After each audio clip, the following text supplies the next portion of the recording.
दोस्तों, मकर संक्रांति भारतवर्ष में मनाया जाने वाला बहुत महत्वपूर्ण त्योहार है। ज्योतिष के अनुसार मकर संक्रांति के दिन सूर्य धनु राशि से निकलकर मकर राशि में चले जाते हैं। इस दिन से ही खरमास खत्म हो जाता है और शुभ काम फिर से शुरू हो जाते हैं। मकर संक्रांति के दिन गंगा नदी में स्नान करना और दान करने का विशेष महत्व होता है। इस दिन सभी लोग अपने अपने घरों में गुड़ और तिल के लड्डू बनाकर खाते हैं। दोस्तों, वैसे तो साल भर में 12 संक्रांति होती है, लेकिन मकर संक्रांति का सबसे ज्यादा महत्व माना जाता है। जब सूर्य मकर राशि में प्रवेश करते हैं तो इसे मकर संक्रांति कहा जाता है। मकर संक्रांति को बहुत शुभ दिन माना गया है। इसे उत्तरायण, पोंगल और खिचड़ी जैसे नामों से भी जाना जाता है। हिंदू पंचांग के अनुसार ग्रहों के राजा सूर्य 14 जनवरी 2023 की रात 8:14 पर मकर राशि में गोचर करेंगे। उदय तिथि 15 जनवरी को प्राप्त हो रही है। ऐसे में मकर संक्रांति को नए साल में 15 जनवरी 2023 को मनाया जाएगा, जो कि रविवार के दिन पड़ रही है। दोस्तों, मकर संक्रांति का शुभ मुहूर्त क्या है? इस बार मकर संक्रांति का त्योहार रविवार को पड़ रहा है। ये दिन सूर्य देव का ही दिन माना गया है। ऐसे में इस दिन का महत्व कहीं ज्यादा बढ़ गया। मकर संक्रांति के दिन स्नान और दान का विशेष महत्व तो होता ही है। इस दिन महापुण्यकाल सुबह 7:15 से सुबह 9 बजे तक रहेगा और पुण्यकाल सुबह 9 बजे से शाम 5:46 तक है। इस बीच आप स्नान, दान आदि कोई भी पुण्यदायी काम कर सकते हैं। दोस्तों, जैसा कि हमने आपको बताया कि सूर्य के मकर राशि में प्रवेश करने के साथ ही खरमास खत्म हो जाता है और विवाह, मुंडन, गृह प्रवेश आदि मांगलिक कार्य शुरू हो जाते हैं। इस दिन के बाद से सूर्य उत्तरायण होने लगते हैं और धीरे धीरे दिन बड़ा और रात छोटी होने लगती है। उत्तरायण को शास्त्रों में शुभ माना गया है। कहा जाता है कि महाभारत काल में भीष्म पितामह ने अपने प्राणों को त्यागने के लिए सूर्य के उत्तरायण होने का इंतजार किया था। इस दिन तिल, गुड़, खिचड़ी, कंबल, गर्म वस्त्र, घी आदि का दान शुभ माना गया है। दोस्तों, पुण्य और महापुण्य के समय के रूप में मकर संक्रांति का विशेष महत्व है। धार्मिक मान्यता है कि इस दिन स्वर्ग के द्वार खुल जाते हैं। जो मनुष्य मकर संक्रांति के पावन और महापुण्य काल में गंगा स्नान करता है, वो 7 जन्मों के पापों को धोकर स्वर्ग में स्नान करता है। गीता ये भी कहती है कि जो उत्तरायण और शुक्ल पक्ष में शरीर त्यागता है, उसे जन्म और मृत्यु के बंधन से मुक्ति मिलती है।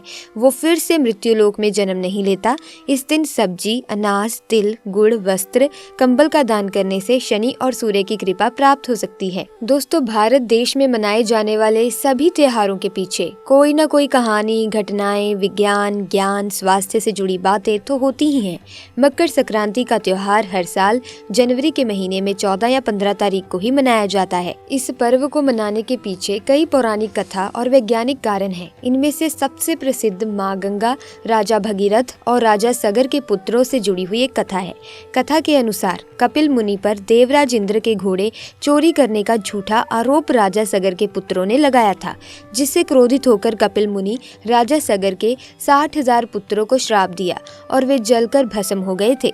जब इस बात की जानकारी राजा सगर को हुई तो उन्होंने कपिल मुनि से क्षमा मांगी। उनकी क्षमा याचना पर कपिल मुनि ने उन्हें एक उपाय सुझाया कि आपको माँ गंगा को कैसे भी करके पृथ्वी पर लाना होगा। इसके लिए राजा सगर के पोते अंशुमान और उनके बाद राजा भगीरथ ने कड़ी तपस्या की, जिससे प्रसन्न होकर माँ गंगा प्रकट हुई।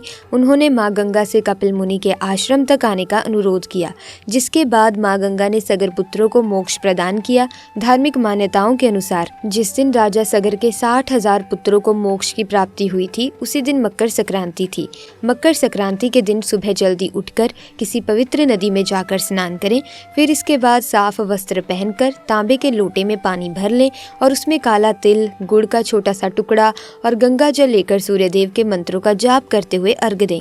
इस दिन सूर्यदेव को अर्घ्य देने के साथ ही शनिदेव को भी जल अर्पित करें। इसके बाद गरीबों को तिल और खिचड़ी का दान तो अवश्य ही करें। ऐसे में मकर संक्रांति के दिन कुछ उपाय भी कर सकते हैं। उनमें से एक उपाय ये भी है, मकर संक्रांति के दिन पानी में काली तिल और गंगा जल मिलाकर स्नान करें।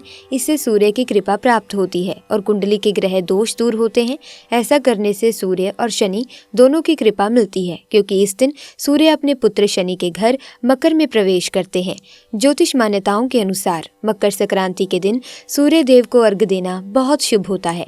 इस दिन तांबे के लोटे में जल लेकर उसमें काला तिल, गुड़, लाल चंदन, लाल पुष्प, अक्षत आदि डालें और फिर ओम सूर्याय नमः इस मंत्र का जाप करते हुए सूर्य को अर्घ्य दें। ऐसे में दोस्तों मकर संक्रांति के दिन दान करने का, महत्वपूर्ण कुछ कार्य करने का भी विशेष महत्व बताया गया है। ऐसे में सबसे पहले जान लेते हैं कि इस दिन किन चीज़ों का दान करना चाहिए। दोस्तों उड़द, ज्योतिष में उड़द के दाल का संबंध शनिदेव से माना जाता है। शनि दोष से मुक्ति पाने के लिए मकर संक्रांति के दिन उड़द दाल की खिचड़ी का दान करना चाहिए। इस दिन अगर उड़द की खिचड़ी का दान किया जाए तो कुंडली में शनि दोष दूर होता है। मकर संक्रांति के दिन मुख्य रूप से दाल और चावल से बनी खिचड़ी का दान करना शुभ होता है। इस दिन आप यदि खिचड़ी बनाकर गरीबों को दान करेंगे और इसका सेवन करेंगे तो आपके जीवन के लिए फलदायक होगा। इस दिन खिचड़ी खाना बहुत शुभ होता है। खिचड़ी के दान के साथ गरीबों को सामर्थ्य अनुसार धन का दान भी अवश्य करें। नंबर 2, तिल का दान। इसके अलावा मकर संक्रांति के दिन तिल का दान भी जरूर करें। मान्यता है कि तिल के दान से भी शनि दोष दूर होता है। नंबर 3, कंबल। शास्त्रों में मकर संक्रांति के दिन कंबल दान करना भी बहुत ही फलदायी माना जाता है। मान्यता है कि यदि इस दिन कंबल का दान किया जाए तो राहु दोष दूर होता है। साथ ही सर्दियां चल रही हैं, अगर आप कंबल का दान किसी गरीब को मकर संक्रांति के दिन करते हैं तो आपके लिए बहुत ही शुभ फलदायी होगा। इस दिन किया गया दान पुण्य बहुत लाभदायक होता है। लेकिन इस दिन कुछ कामों को करने से मोक्ष की प्राप्ति भी होती है, जैसे कि पवित्र नदी में स्नान करें। इस दिन गंगा जैसी किसी पवित्र नदी के स्नान करने से आपके समस्त पापों से मुक्ति मिल सकती है और सभी मनोकामनाओं की पूर्ति होती है। ऐसा माना जाता है कि इस दिन की शुरुआत आपको नदी में स्नान करने से ही करनी चाहिए। अगर आप नदी में स्नान करने बाहर नहीं जा पा रहे हैं तो आप नहाने के पानी में गंगा जल की कुछ बूंदें डालकर स्नान कर सकते हैं। सूर्य को जल दें।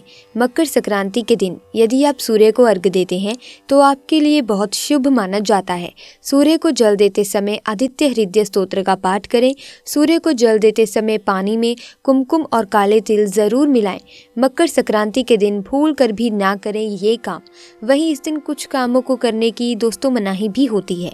आइए जाने कि मकर संक्रांति के दिन आपको क्या कार्य नहीं करने चाहिए। दोस्तों तामसिक भोजन का सेवन ना करें। मकर संक्रांति के दिन आपको भूल कर भी तामसिक भोजन का सेवन नहीं करना चाहिए। ऐसे भोजन से आपके स्वास्थ्य पर बुरा असर होने के साथ आपके मन मस्तिष्क पर भी इसका प्रभाव पड़ता है। भूल कर भी मकर संक्रांति के दिन मांस, मदिरा और लहसुन प्याज का सेवन ना करें।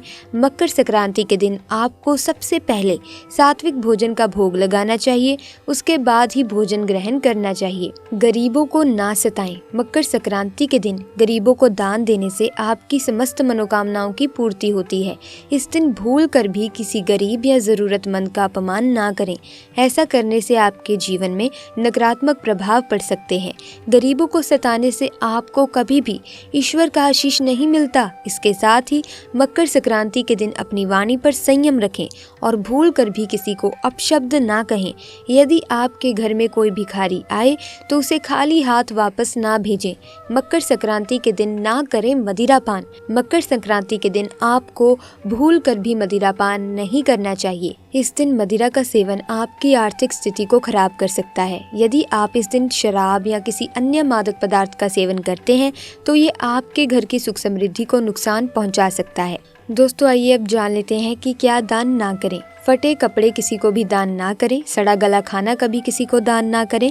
अगर घर में टूटे फूटे चप्पल जूते पड़े हैं तो भी उसे दान ना करें, इससे आपका दुर्भाग्य आ सकता है। अपने घर का झाड़ू भी दान नहीं करना चाहिए, इससे माता लक्ष्मी आपका साथ हमेशा हमेशा के लिए छोड़ सकती हैं। घर का बर्तन भी दान नहीं करना चाहिए, इससे भी माता लक्ष्मी रुष्ट हो जाती हैं। घर का इस्तेमाल हुआ तेल भी दान नहीं करना चाहिए, इससे शनिदेव नाराज हो जाते हैं।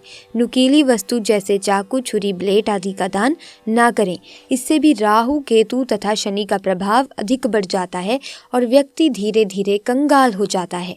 तो दोस्तों आज की वीडियो में बस इतना ही। मैं उम्मीद करती हूँ ये वीडियो आपको बेहद ज्ञानवर्धक लगी होगी। अगर हाँ तो वीडियो को लाइक करें, शेयर करें, चैनल को सब्सक्राइब करके बेल आइकन को प्रेस कर दें ताकि नए वीडियोस की अपडेट आपको मिलती रहे। आपका बहुत बहुत धन्यवाद।